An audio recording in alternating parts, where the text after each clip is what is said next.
You can refuse a stranger. You can even refuse an enemy.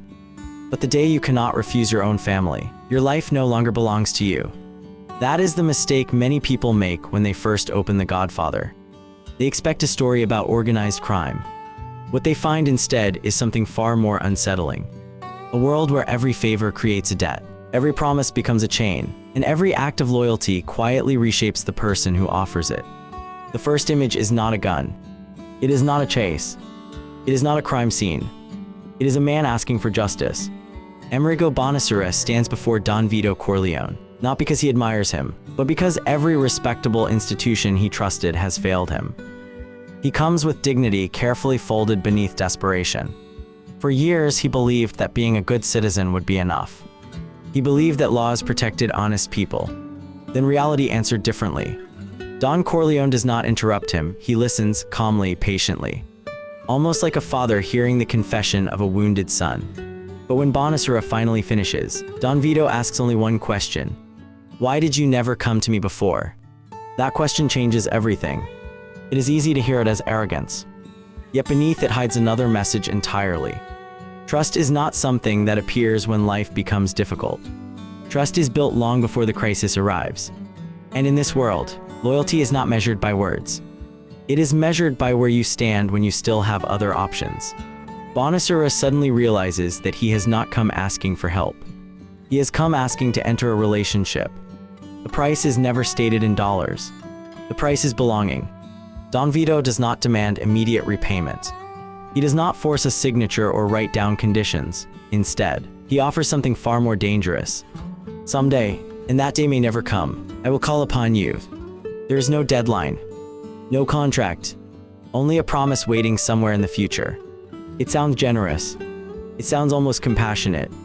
Yet that single promise quietly rearranges the balance between two men.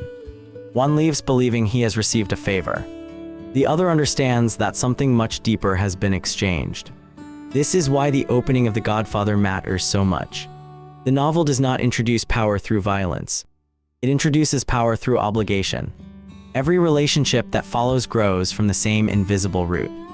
Fathers and sons, friends and advisors, husbands and wives, allies and rivals. None of them are connected merely by affection. They are connected by expectations, by remembered kindnesses, by debts that cannot be measured and promises that refuse to disappear. For Michael Corleone, standing outside this world still seems possible. He wears the confidence of someone who believes he can love his family without becoming part of its machinery. He introduces Kay to his father's world almost as if he were describing someone else's life. That is my family, Kay. It is not me. At that moment, he believes those words. Perhaps we believe them too. Because it is comforting to think that loyalty is something we control, something we can choose whenever it becomes inconvenient. But the first promise has already been made. And once a promise becomes the foundation of an entire family, every future choice will no longer ask only one question. It will ask whether protecting the people you love is worth becoming someone you never intended to be. Michael believes he has found the perfect distance. He can love his father without inheriting his father's world. He can respect the family without accepting its rules. He can stand close enough to benefit from its protection while remaining untouched by its obligations. It is an illusion that feels completely reasonable. Kay listens as he explains the stories surrounding his father with a mixture of affection and disbelief. To her, they sound like legends from another generation, traditions that could never survive in modern America. Michael smiles. I am different. Those three words reveal more than confidence. They reveal how little he understands the invisible structure holding everything together. Because in this family, loyalty is never enforced by constant commands. It is reinforced through countless ordinary moments. A trusted advisor who never questions a difficult request. A longtime friend who arrives before being called because he already knows help will be needed. A baker bringing fresh bread to a celebration without expecting payment. A singer remembering who opened the first important door in his career. None of these moments seem extraordinary on their own. Together, they form something stronger than written law. Every favor becomes memory. Every memory becomes expectation. Every expectation quietly shapes the next decision. That is why Don Vito rarely raises his voice. Authority built on fear disappears the moment fear fades. Authority built on remembered loyalty can survive for generations. The people surrounding him do not simply work for him. They believe they owe him a part of themselves. That difference changes everything. Tom Hagen understands this better than almost anyone. He was not born into the Corleone family, yet he belongs to it more completely than many who share its name. His place was never purchased. It was earned through years of trust, discretion, and unwavering reliability. His greatest strength is not intelligence alone. It is consistency. When difficult choices appear, everyone already knows how Tom will respond. He will protect the family, not because someone demands it, because that has become part of who he is. Michael watches these relationships without fully recognizing what they are doing to him. Each conversation leaves another quiet impression. Each family gathering reminds him that belonging has its own gravity. No one asks him to make promises. No one pressures him to prove himself. And yet every example around him whispers the same lesson. When the people you love carry heavy burdens, standing aside eventually begins to feel like betrayal. That is the hidden force inside loyalty. It rarely begins with sacrifice. It begins with gratitude. Then gratitude becomes responsibility. Responsibility becomes identity. Before long, choosing differently no longer feels like freedom. It feels like abandoning the people who once stood beside you.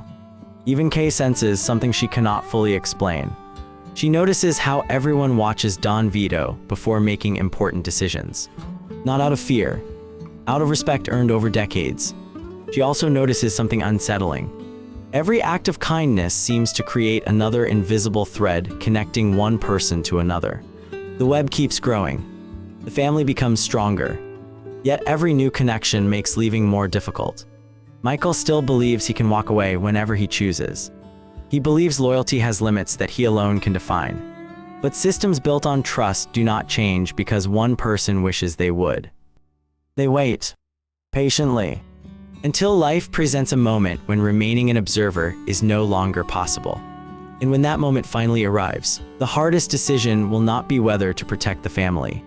It will be whether protecting the family still allows him to remain the man he believes he is today. The moment arrives without asking for permission. Not with a speech, not with a ceremony. Life simply removes the comfortable distance Michael has always relied upon. Until now, he has believed that loyalty belongs to those who choose it. But real loyalty rarely announces itself before demanding an answer. The world around the Corleone family begins to shift. Business disagreements that once remained private start reaching beyond conference rooms and family dinners. Conversations become shorter. Faces grow more cautious. Men who once laughed together suddenly weigh every word before speaking. Michael notices the change, even if he does not yet understand its full meaning. His father, however, understands immediately. Don Vito has spent decades reading people the way others read newspapers. He recognizes ambition long before it becomes conflict. He knows that when respect disappears, promises become fragile. Yet his response is unexpected. He refuses to abandon the principles that built everything. Others urge faster decisions, harsher decisions, practical decisions. But Don Vito continues asking a different question. What kind of family will remain after the victory? That question sounds almost old-fashioned, perhaps even naive, because everyone else has begun measuring success by survival alone. Michael watches quietly. For the first time, he realizes that his father's greatest strength has never been control. It has always been restraint. Power is not simply the ability to force obedience. Power is deciding what not to sacrifice when fear offers easier answers. Then comes the moment that changes Michael forever. He visits his father during a time when protection should have been unquestionable. Instead, something feels terribly wrong.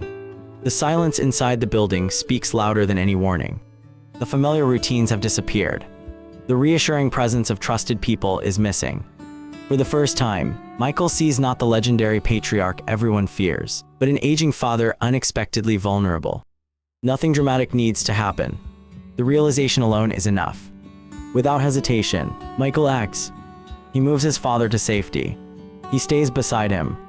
He does not stop to ask whether this belongs to his role. He simply cannot imagine walking away. The decision lasts only minutes. Its consequences will last a lifetime. His father looks at him with quiet recognition. There's no celebration. No declaration that Michael has finally become part of the family. Only a brief exchange between father and son. "You are here." "Of course I am." Those words carry more weight than either of them admits. Michael believes he is responding to love. And he is.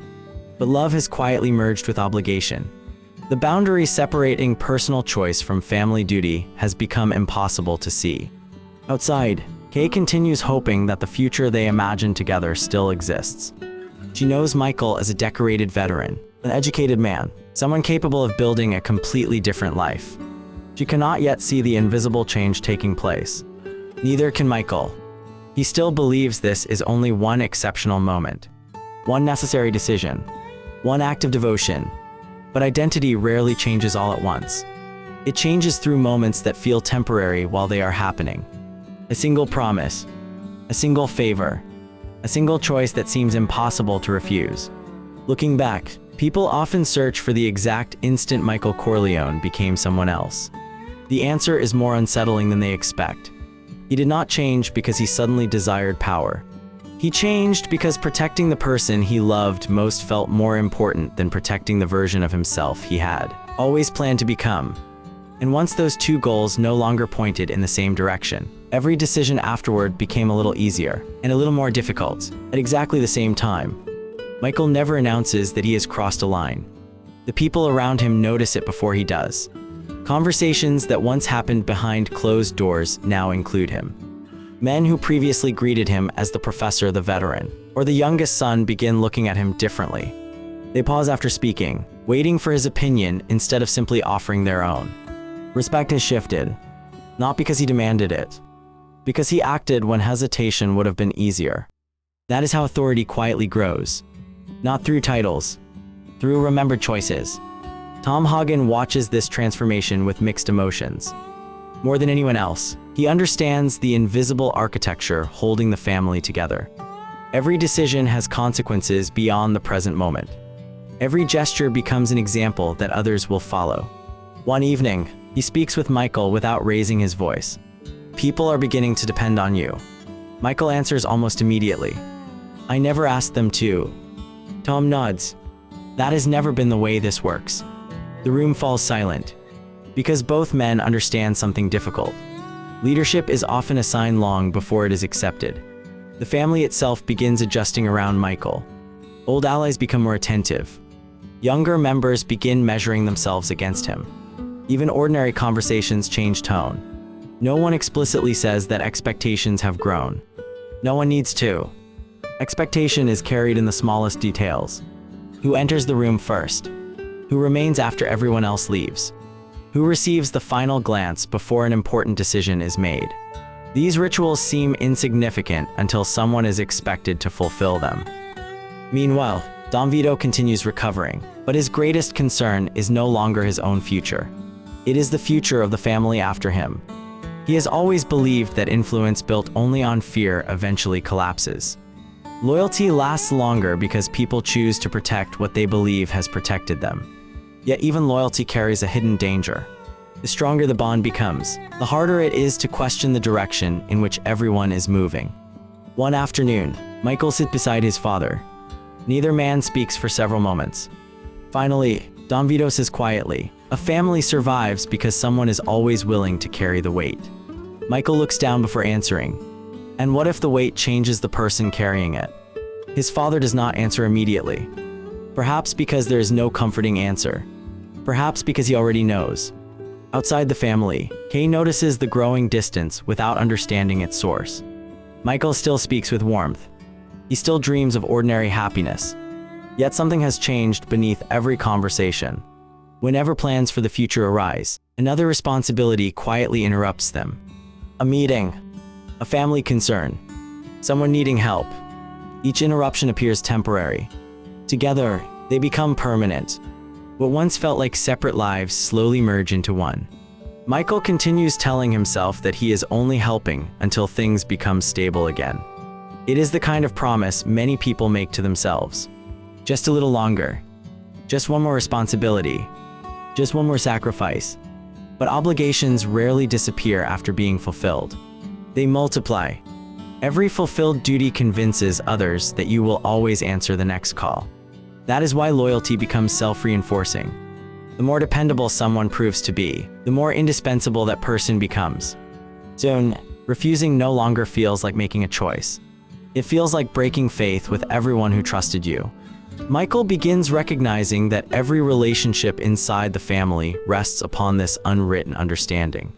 No document records it. No judge enforces it. Yet it shapes every important decision more powerfully than any legal contract ever could.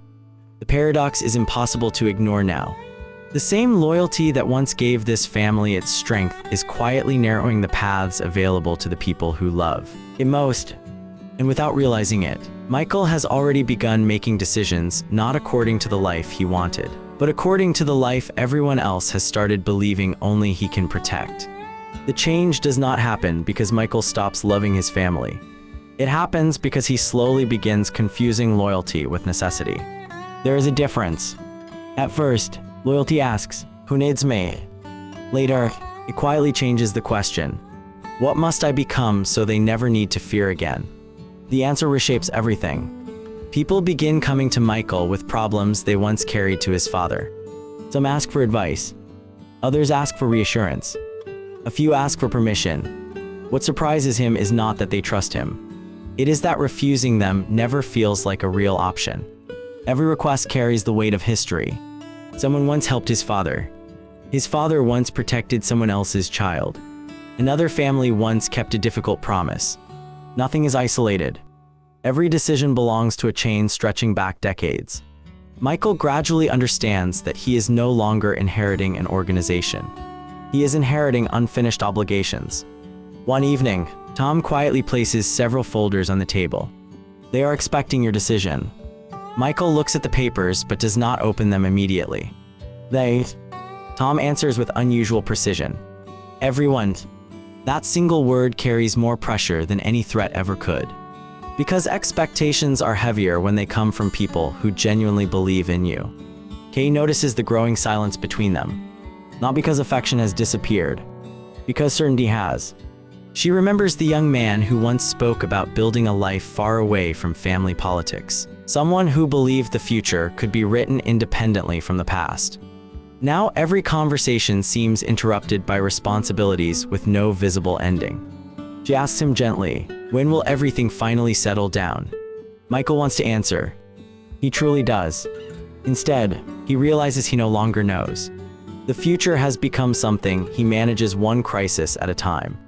Promises made to tomorrow keep being borrowed by today. Don Vito observes all of this without interfering. Age has given him a perspective that younger men rarely possess. He knows the greatest danger is not external conflict. It is forgetting why the family existed in the first place. One afternoon, father and son walk quietly through the garden.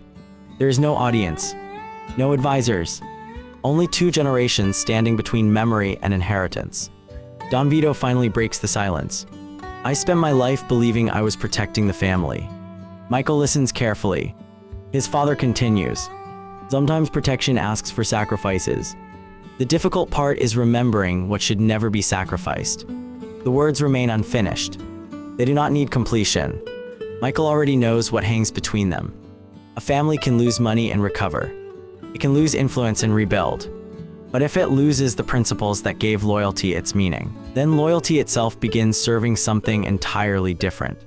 That realization arrives too late to feel comforting. Michael now sees the pattern that once escaped him. Every difficult choice had been justified as temporary. Every compromise had been explained as necessary. Every exception had promised to preserve something greater.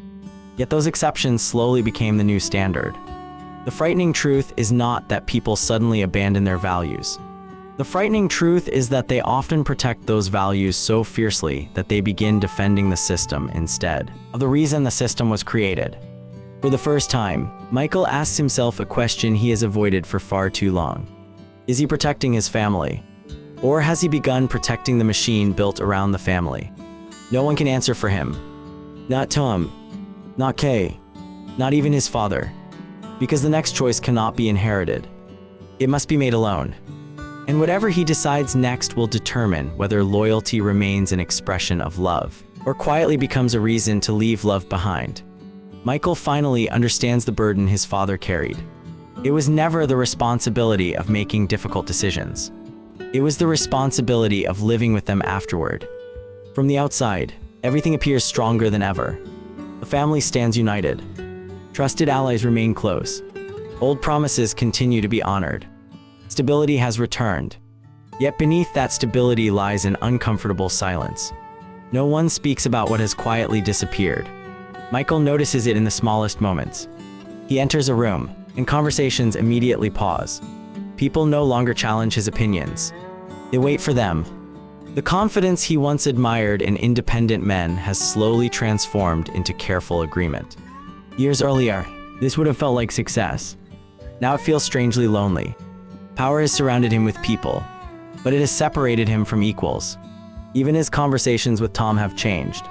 There was a time when they explored possibilities together.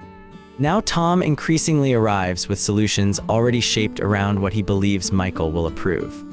One evening, Michael asks him a simple question. When did everyone stop telling me I was wrong? Tom hesitates. They did not stop because they became afraid. He pauses. They stopped because they trust your judgment. The answer should sound reassuring. Instead, it leaves Michael unsettled. Trust has become another form of isolation. Because the more people believe your decisions will protect them, the less willing they become to question those decisions. The burden grows heavier precisely because loyalty remains intact. At home, the distance between Michael and Kay can no longer be hidden behind postponed conversations. She does not accuse him. She simply studies the man sitting across from her. He still speaks with kindness. He still listens carefully. He still wants peace. Yet every answer he gives now begins with someone else's needs before reaching his own. The family, the responsibilities, the future. She quietly asks, "Do you ever think about the life we planned?" Michael closes his eyes for a brief moment. "I think about it every day."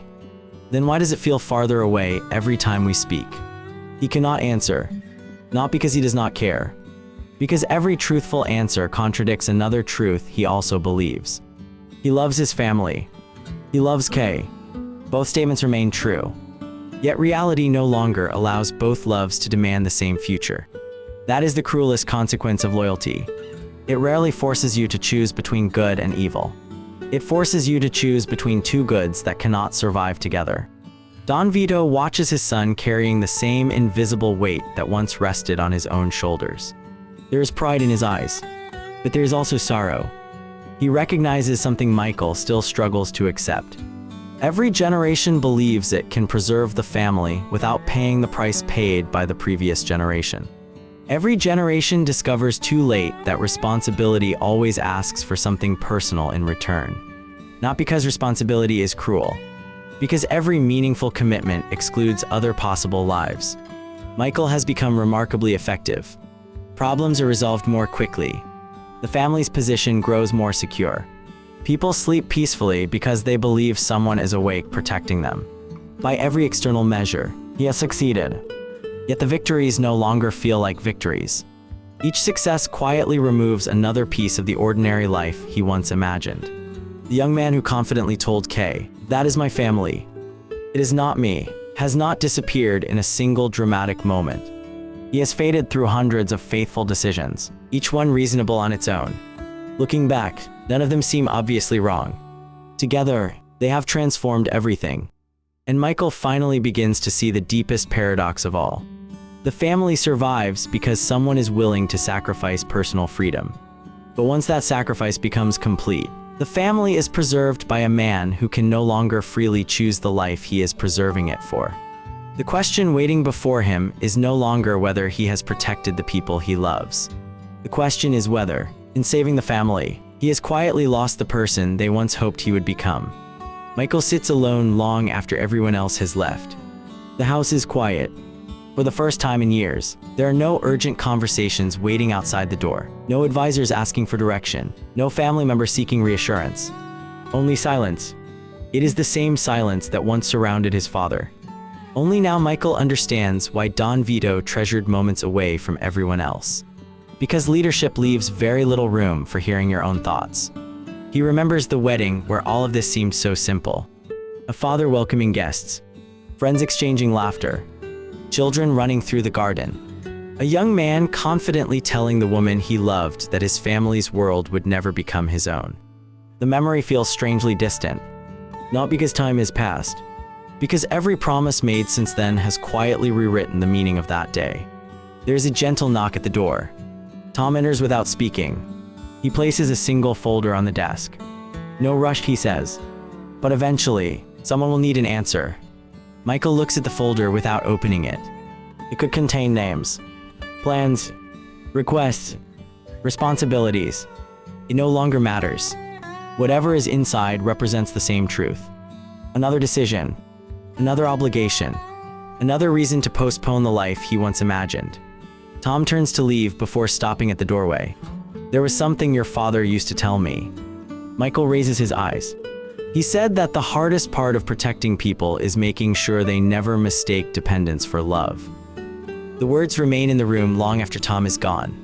Dependence, love. For years, Michael had treated them as if they always walked together. Now he begins wondering whether they had quietly drifted apart long ago.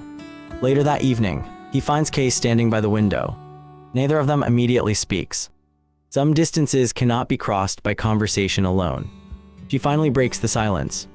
I never wanted you to choose between your family and me. Michael nods slowly. I know. I only hoped there would still be a place where you could simply be yourself. Those words strike deeper than any accusation. Because he cannot remember the last time he acted without first considering what everyone else needed from him. The realization is almost unbearable. Not because he regrets loving his family, but because somewhere along the way, he stopped asking what kind of man that love was shaping him into. Outside, the world continues moving forward. Children are born. Old friends grow older. New alliances quietly replace old ones. History never waits for anyone to finish understanding it. That is why the Corleone story continues to fascinate generation after generation. Not because it reveals how powerful families survive, but because it reveals how ordinary human virtues can slowly transform into invisible prisons. Loyalty, duty, gratitude, responsibility. None of them begin as flaws. Every one of them can build a family. Every one of them can build a community. Every one of them can give life meaning. Yet when they are no longer balanced by honesty, humility, and the courage to question ourselves, they begin demanding sacrifices that never seem unreasonable until years have already passed. Michael reaches for the folder. His hand pauses before touching it. For a brief moment, the room feels suspended between two lives. One belongs to the man he once believed he would become. The other belongs to the man everyone now believes he already is. The tragedy is not that one path is clearly right and the other clearly wrong. The tragedy is that both are born from the same promise made long ago, when loyalty first felt like an act of love instead of a force capable of deciding an entire human life. And the choice waiting inside that unopened folder will determine whether loyalty can still protect what it was meant to preserve, or whether it has finally become something else entirely.